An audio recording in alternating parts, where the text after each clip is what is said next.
देखिए बुआ, हम लोग को पढ़ना है specific symptoms of living organism. It means सजीवों का विशिष्ट लक्षण, जिसमें हम आप लोग को 6 या 7 विशिष्ट लक्षण के बारे में लिखाए थे। सबसे पहला कौन बताए थे बाबू? ग्रोथ। सबसे पहला बताए थे ग्रोथ, जिसको हिंदी में हम लोग ब्रीदिंग कहेंगे, ठीक है। और दूसरा बताए थे रिप्रोडक्शन। रिप्रोडक्शन जिसका हिंदी हम प्रजनन कह सकते हैं या जनन भी कह सकते हैं, या जनन भी कह सकते हैं। देखिए बाबू, तो ये दोनों समझा दिए थे, एक बार इस पे 2 मिनट समझ लेते हैं। ग्रोथ का मतलब क्या होता है कि कोई भी चीज की लंबाई, चौड़ाई, ऊंचाई या मोटाई अगर बढ़ता है तो उसको ग्रोथ कहा जाता है। तो लिविंग बीइंग्स में ग्रोथनेस होता है। जैसे कोई बच्चा अगर जन्म लिया तो बहुत छोटा होता है और धीरे धीरे उम्र के साथ उसका हाइट भी बढ़ते जाता है, मोटाई भी बढ़ते जाता है और वो बड़ा हो जाता है, तो ग्रोथनेस हुआ। तो यह तो एक लक्षण है सजीव का, बात सही है, परंतु यह विशिष्ट लक्षण नहीं, क्योंकि ग्रोथनेस निर्जीव के पास नहीं होता। जैसे किसी पर्वत को हम एग्जाम्पल देकर बताए थे कि अगर किसी पर्वत की बात करें तो पर्वत का ऊंचाई हमेशा बढ़ते रहता है। कैसे? उस पे डस्ट वगैरह पड़ता है तो उसका ऊंचाई हमेशा बढ़ते रहता है। धूल जब बैठता है, डस्ट वगैरह बैठता है तो उसकी मोटाई लगातार बढ़ रही है, ठीक है। तो इसलिए कहा जाता है विशिष्ट लक्षण उसको कहा जाता है जो सिर्फ सजीवों में हो। सबसे पहले विशिष्ट लक्षण का डिफिनेशन पता होना चाहिए। विशिष्ट लक्षण किसे कहते हैं? तो वैसा लक्षण जो सिर्फ व सिर्फ सजीव में हो, निर्जीव में नहीं हो, उसको विशिष्ट लक्षण कहा जाता है। तो यहाँ पर ग्रोथ क्या है? ग्रोथ का सजीव में भी हो रहा है और निर्जीव में भी हो रहा है, मतलब लिविंग बीइंग्स में भी हो रहा है और नॉन लिविंग बीइंग्स में भी हो रहा है। तो इसलिए ग्रोथ क्या है? एक स्पेसिफिक सिम्टम्स नहीं है। कोई दिक्कत? क्या चीज?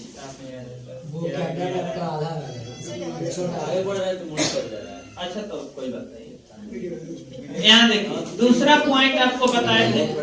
यहाँ से पूरा आ रहा है, यहाँ से पूरा आ रहा है। हल्का पीछे कर लीजिए, हल्का ऊपर में, अब ठीक है।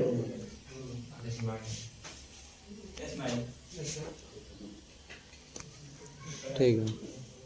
अब देखिए, दूसरा पॉइंट आपका रिप्रोडक्शन बताए थे। दूसरा लक्षण क्या बताए थे? रिप्रोडक्शन। देखिए, रिप्रोडक्शन भी एक बेहतरीन लक्षण है सजीव का, क्योंकि यह सजीव ही सिर्फ करता है। लेकिन इसको भी हम स्पेसिफिक सिम्टम्स नहीं करते, इसको भी हम स्पेसिफिक सिम्टम्स नहीं करते, क्योंकि बहुत सारे ऐसे भी जीव होते हैं जो रिप्रोडक्शन नहीं करते। जैसे एग्जांपल में आप लोग कौन बताए थे? म्यूल, जिसको हम लोग हिंदी में क्या बोलते हैं? खच्चर, ठीक है।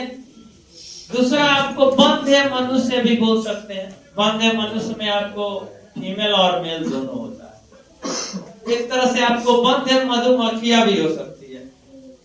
मधुमक्खी किस तरह से मैंने बच्चे को उत्पन्न करते हैं, इस कहानी को आप लोग को हम सुनाए थे। तो उसमें बंध्य मधुमक्खी भी होती है, तो बंध्य मधुमक्खियां भी रिप्रोडक्शन नहीं करती है। तो कहने का अर्थ है कि खच्चर तो रिप्रोडक्शन नहीं करता है। खच्चर की उत्पत्ति कब होती है? घोड़ा और गधा के मिलने से होता है। घोड़ा और गधा के मिलने से खच्चर का उत्पत्ति होता है, लेकिन खच्चर कभी रिप्रोडक्शन नहीं करता। तो बताइए, खच्चर रिप्रोडक्शन नहीं करता है तो क्या वो सजीव नहीं है? क्या है? मधुमक्खियां रिप्रोडक्शन नहीं करती है तो क्या वो सजीव नहीं है? बंध्य मनुष्य, बाजी, ये सब रिप्रोडक्शन नहीं कर पाती है, तो क्या ये सजीव है कि नहीं है?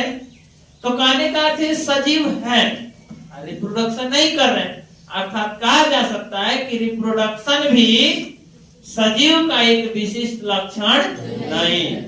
हालांकि रिप्रोडक्शन एक बेहतरीन चैप्टर है जो आप लोग को 12 में पढ़ना है। हम हल्का यहाँ पे बता देते हैं। रिप्रोडक्शन क्या है?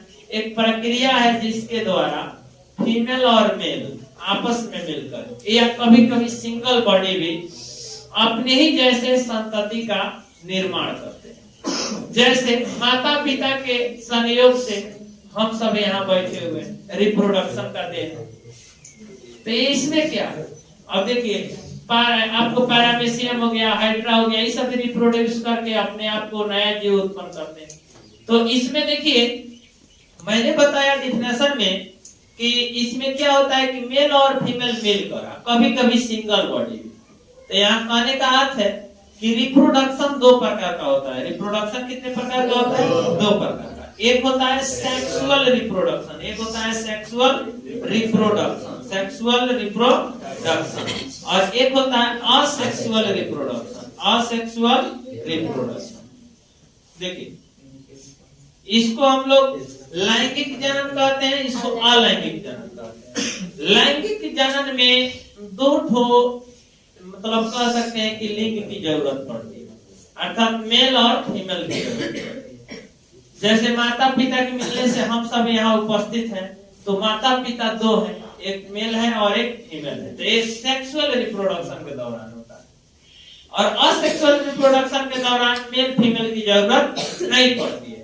जैसे पैरामीशियम है, हाइड्रा है, ईस्ट है, अमीबा है, इसको किसी दूसरे की जरूरत नहीं है, ये सिंगल बॉडी अपने से रिप्रोड्यूस करके नए जीव को उत्पन्न कर लेते हैं। तो ये हो गया रिप्रोडक्शन, रिप्रोडक्शन का दोनों पार्ट। लेकिन हम यहाँ पर दो ठो लक्षण पढ़े, सिम्टम्स पढ़े, एक ग्रोथ और एक रिप्रोडक्शन, और दोनों में कोई भी सजीव का स्पेसिफिक सिम्टम्स नहीं है, विशिष्ट लक्षण नहीं है। कोई दिक्कत? अब देखिए तीसरा पे बात करते हैं। अक्सर बच्चे गलती कहाँ कर देते हैं, ठीक है? अक्सर बच्चे गलती कहाँ करते हैं कि एग्जाम में क्वेश्चन पूछता है कि सजीव का दो विशिष्ट लक्षण लिखें, सजीव का दो विशिष्ट लक्षण लिखें। तो अक्सर बच्चा बोलता है कि चलिए ग्रोथनेस सजीव में होता है, चलिए रिप्रोडक्शन सजीव में होता है, मूवमेंट सजीव में होता है, और फटाफट ही तीनों चारों लिख देता है। पता चलता है आंसर चेक करने के बाद कॉपी मार्क्स है 0, और एग्जाम देके आया रहता है तो पूरा जम के कूदते रहता है कि हाँ बढ़िया जम के लिख रहे हैं, बहुत सुंदर। और जब रिजल्ट आता है तो पता चलता है बड़ा सा अंडा। काहे कि वो विशिष्ट लक्षण न पूछा है, और यह विशिष्ट लक्षण है नहीं है, लक्षण तो है लेकिन विशिष्ट लक्षण नहीं है। तो याद रखिएगा एग्जाम में हमेशा पूछता है कि सजीव का विशिष्ट लक्षण बताइए, ये नहीं कि लक्षण। नॉर्मल लक्षण पूछेगा, नॉर्मल लक्षण तो पूछता ही नहीं है, लेकिन पूछे तो बता सकते हैं। हालांकि विशिष्ट लक्षण की बात करें सजीव की यही होता है, बाकी किसी लक्षण को विशिष्ट लक्षण नहीं बोला जाता है, क्योंकि बाकी तो आपको रिप्रोडक्शन को विशिष्ट लक्षण नहीं बोला जा सकता है, क्योंकि रिप्रोडक्शन ह्यूमन बॉडी करता है चाहे कोई भी जानवर करता है, तो सजीव करता है, बात सही है। लेकिन बहुत सारे ऐसे भी जीव है जो नहीं करते हैं फिर भी सजीव है, तो ये तो गलत हो सकता है ना, इसलिए इसको विशिष्ट लक्षण नहीं बोला जाता है। ग्रोथनेस तो सजीव में होता है, अच्छी बात है, लेकिन निर्जीव में भी होता है। ये मार्कर है, ग्रोथनेस क्या संख्या बढ़ गया, जैसे एक मार्कर है हम खींच दिए 200 हो गया, ग्रोथनेस हुआ कि नहीं, नंबर बढ़ गया। अब देखिए ये मार्कर है, इसको मान लीजिए बीच से तोड़ दिए, 2 हो गया, ग्रोथनेस हुआ कि नहीं। इस तरह से ग्रोथनेस सजीव के साथ साथ निर्जीव में भी होता है, इसलिए ग्रोथ को भी हम स्पेसिफिक सिम्टम्स नहीं कर सकते। कोई दिक्कत?